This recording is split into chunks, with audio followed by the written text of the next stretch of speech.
Good morning, Deacon Kimpson and Mrs. Kimpson. Morning. Before we begin sharing your journey at St. John Baptist Church, before and after you became a deacon or ordained as a deacon, could you first share with us the meaning and responsibilities of a deacon? A deacon, first of all, means that you're a Christian, active in the program of the Lord. And a deacon is supposed to be a leader in that he is out front and that he is an example of what a Christian should be and always busy in the church's work, supportive of the minister and the whole congregation, is available to do what the church decides that it wants in the program. Okay. So when did you join St. John? Well, let me see. What is this woman? 60. 1960. Okay. And what are some of your experiences that stands out in your mind of people who impacted your life when you joined St. John? That's interesting. We moved to Columbia not too long before Wilhelmina and I got married. But I always told my family that whenever I got married, I was going to join a church in the community such that if we have children, we would have a church where there's a program that they can benefit from and that I can attend successfully now. So therefore I stayed at Second Mount Beulah Baptist Church in Calhoun County, and because I was, my daddy was a deacon there and my family member, and therefore I said to my mother that whenever I get married, at that time I said whenever I got married, that I was going to join a church close to where I live, such that my children may have an opportunity to be active in the church. And so when Wilhelmina and I got married, and after we decided that we would visit, and I'd always seen St. John and busy because there were people around the church all the time. So I said, boy, they must have service every day. But Wilhelmina, when she and I got married, we thought about going to church, and she wanted to go to St. John because some of her core teachers worked at St. John. She and I decided that we would attend St. John one Sunday. Now, I knew Reverend Wilson because Reverend Wilson, first of all, let me tell you about, he did his practice work at St. John. He did in teaching. And of course, one thing, and you might want to blank this out, but the girls at St. John thought Reverend Wilson was the most handsome. So anyway, but I knew Reverend Wilson from Benedict College, and he was always nice and calm and always positive about. And so when Wilhelmina decides that let's go to church, let's go over to Miss Jackson's, let's go over to her church. And I said, yeah, I haven't been over there, but I'd like to go. And so we went one Sunday, and we enjoyed it. Then we went back the next Sunday, and we had a good time. And so, but the next Sunday, to my surprise, when Reverend Wilson was not there that particular Sunday, he was preaching at another church. So we had a minister from Benedict College, Reverend Sherry, and we went to church and enjoyed it, but we were disappointed we didn't see Reverend Wilson. But Wilhelmina said, let's join. Let's join. And I said, being an AME, and she's talking about a Baptist church. Well, Wilhelmina has a background of being Baptist too, because her mother grew up as a Baptist. But anyway, we got up and they accepted us.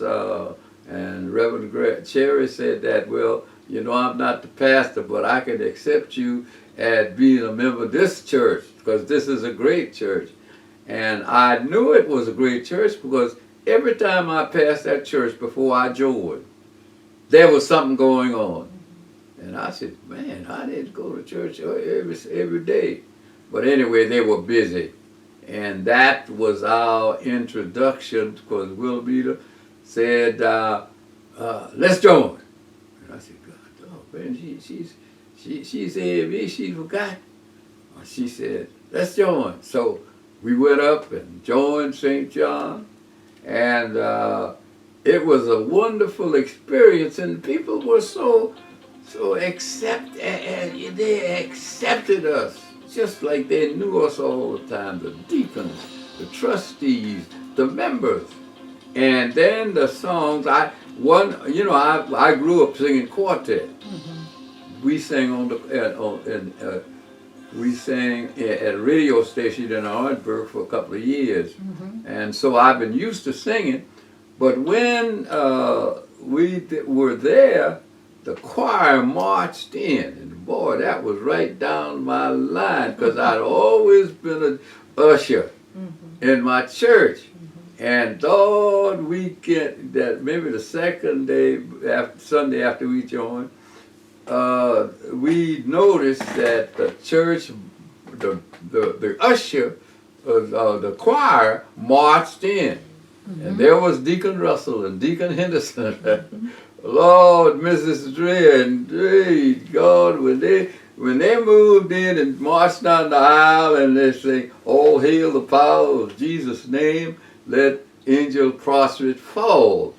And my God, because I said, boy, I got to join that. And I joined, and they really accepted me, and they were glad to see me there.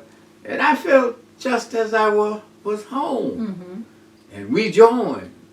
And Wilhelmina was baptized.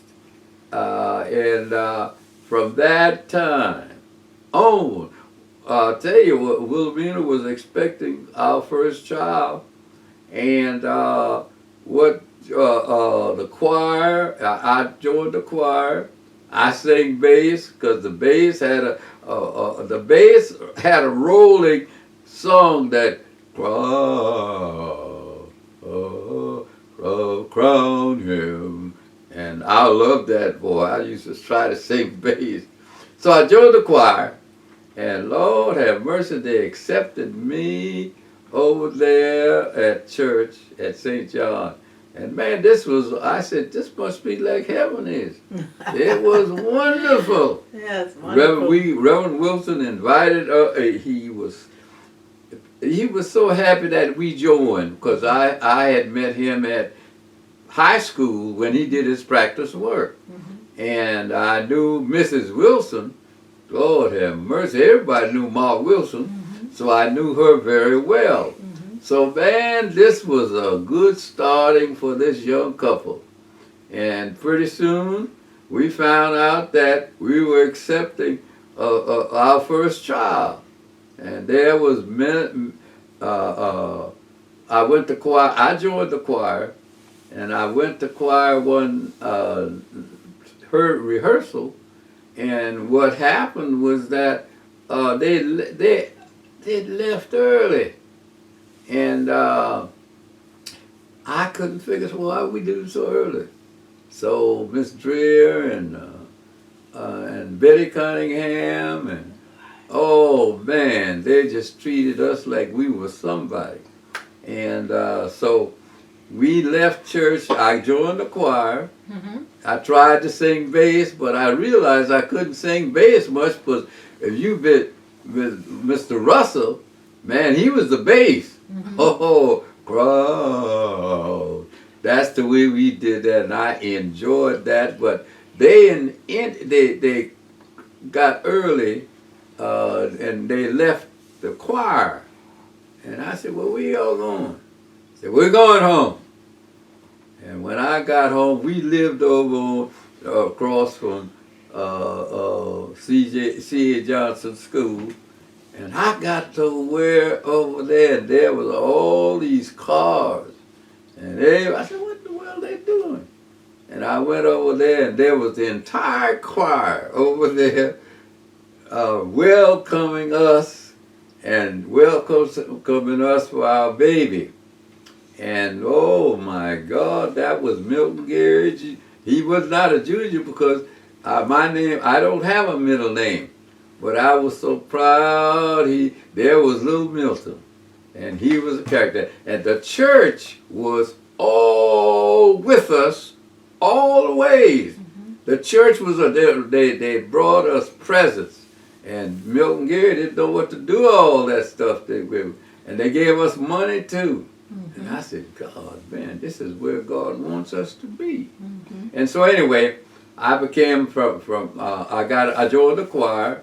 And one thing they did, and I enjoyed, a lot of people didn't like that, but they said, what do you sing? I sang bass. Oh yeah, well let us hear you. Mr. Russell took me downstairs to see whether I could sing bass. Mm-hmm. And when I got through, because I had been singing bass on our choir, mm-hmm. So what I did was I wanted to sing bass. And Mr. Russell said, yeah, says, well, let me see, can you say, you come down with Deacon Henderson and me, let's see, can we sing? Mm-hmm. And I did something, I didn't think it was so good. But they said, oh yeah, you fit. And Lord have mercy, I was so happy. And I'm a member of this new church. I'm a member where all these people and all these fine people, when I passed St. John, many times there were cars out. And I said, boy, they must go to church all the time. But the leader, Reverend Wilson, now you talk about a leader. Mm-hmm. Lord, I was so happy. And you could feel his being happy that we were becoming a part mm-hmm. of St. John. Mm-hmm. And I was appointed after a while. I joined the choir first thing because I was singing all my life.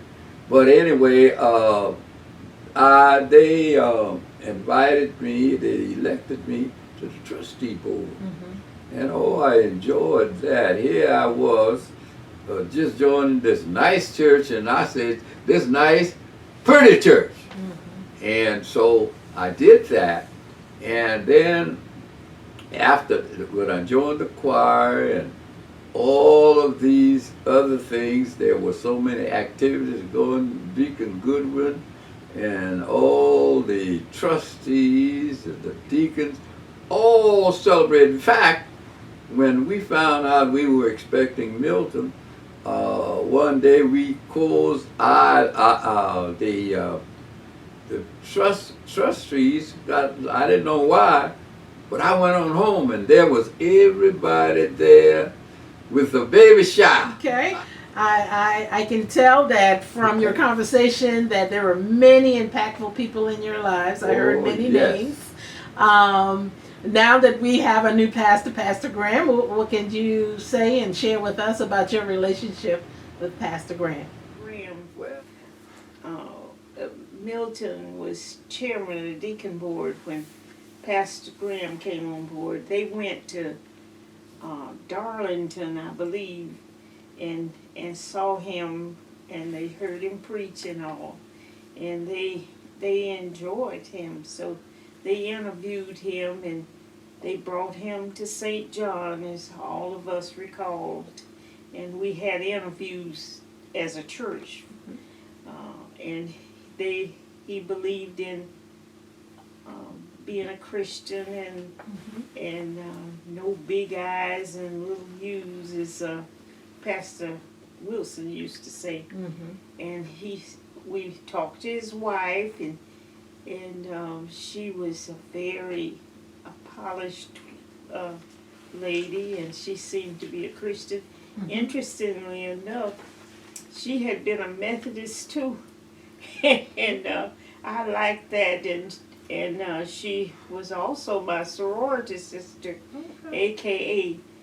But that's not why. I mean, you Yes. don't think about, you don't choose people because of sororities and fraternities.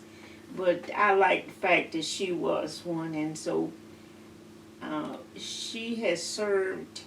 And the thing I like about her, she doesn't try to take over the church, you know, organizations. And she's a part of the deaconess board. And she doesn't, you know, try to change anything. You know, we vote on everything. And she's very congenial. And she's raised very nice children. Matter of fact, we the little boy is asked. They asked us to be the little boy's godparents, and we have, you know, been supportive of them in other ways other than the church.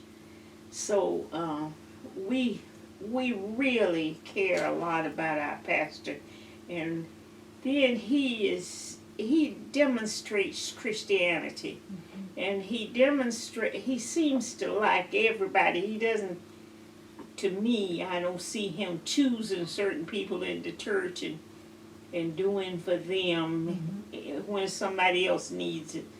And he's, when Milton got very sick, he was up there, and when I got sick the day Naomi Dreer died, and he came to the hospital to pray for me. So we think he's a good leader, and we don't want to see him leave. Okay.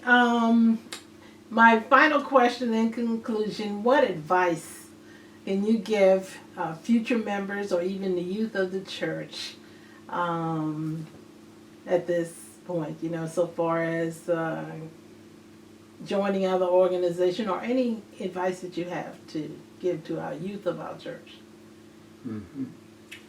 Well, St. John is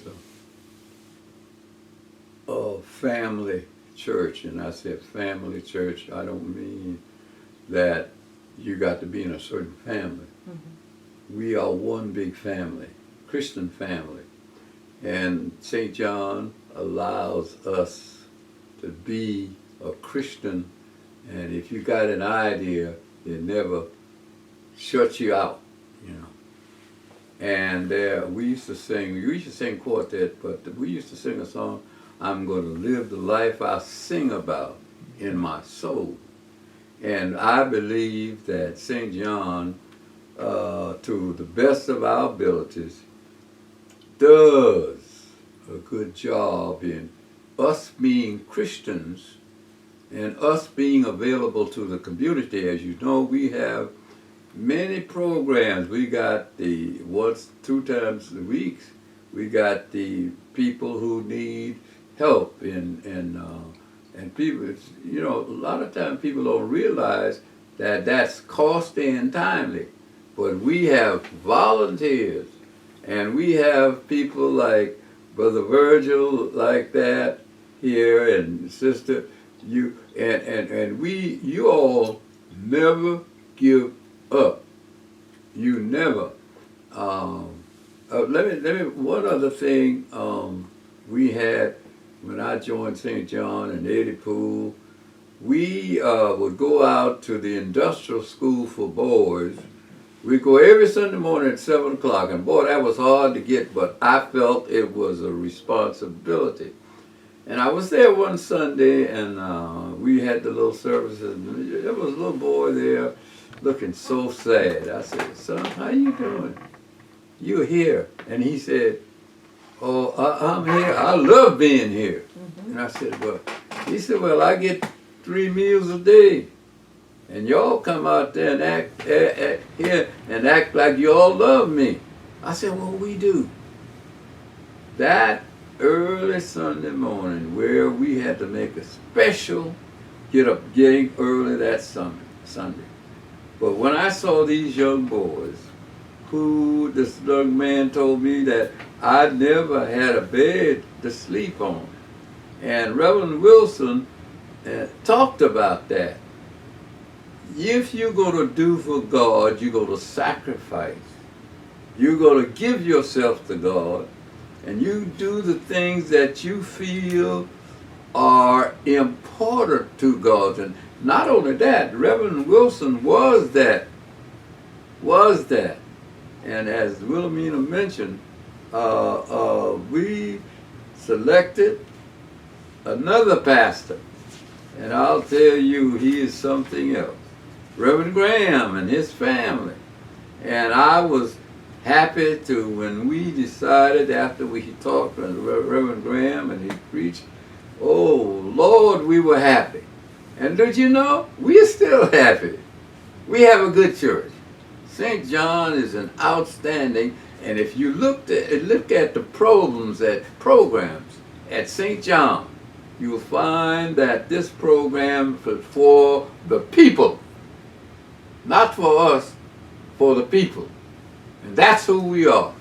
We are the family church. We are the community church. If somebody is in need, there we are. And I always wanted to be a member of a church that way. A member that illustrate themselves in the works they do to the neighbors and what God expects us to do. And I am thankful that I've had the opportunity of being a deacon and a trustee, a deacon, and that we have organized deacon board, and where we are, Brother Virgil here, Miss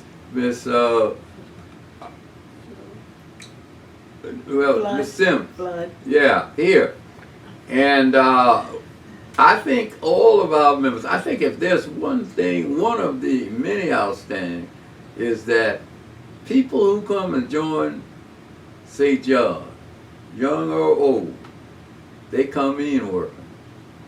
They come in working. And I'll tell you, St. John has been the thing in my life that I always wished for. Not that we were not good at Second Mount Beulah, but St. John gave me the opportunity to develop in my church work, in my Christian obligations, and in loving people and including everybody. And I'm so honored that you asked me to say something about St. John. And St. John, our children, all are members of St. John. And St. John has just been a pillar for us.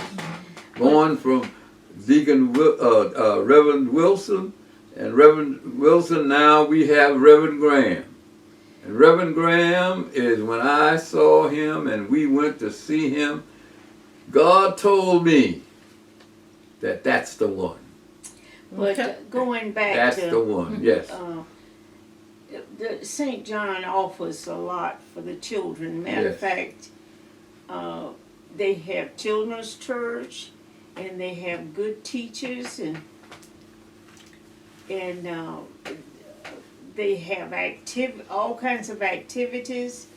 And when our children were growing up, they never went. I don't even think they have been to any church in Columbia except St. John. And they still, I'm so grateful that they still belong. Even Marlon that lives in Charleston said he can't find a church in Charleston similar to St. John. Mm-hmm. He still belongs to St. John, right. Really. Mm-hmm. And I'm glad that my other two children have their children coming to St. John, and they have never wanted to go anywhere else because there are always activities and interesting activities and interesting people. The fact that they had a day for Roscoe Wilson's daughter, Asia, I mean, that was really interesting. And for them, and she gave them good advice, and they bring in people to give good advice. And And then when it comes to graduation, our church does a lot for the young people. And I want us to continue that. And they recognize the children for honor roll.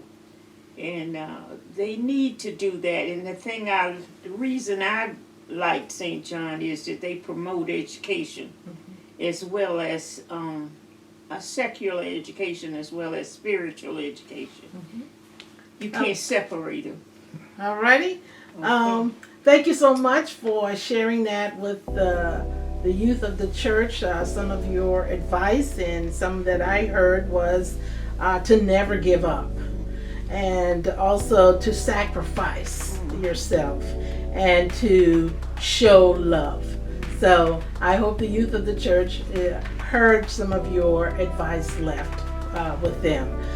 Thank you so much for sharing your personal experiences at St. John and for spending this time with us. May God continue to lift you up as you continue to serve in the capacity in which God has called you to do as deacon, and now our emeritus deacon of the board. And so we thank you again for this time.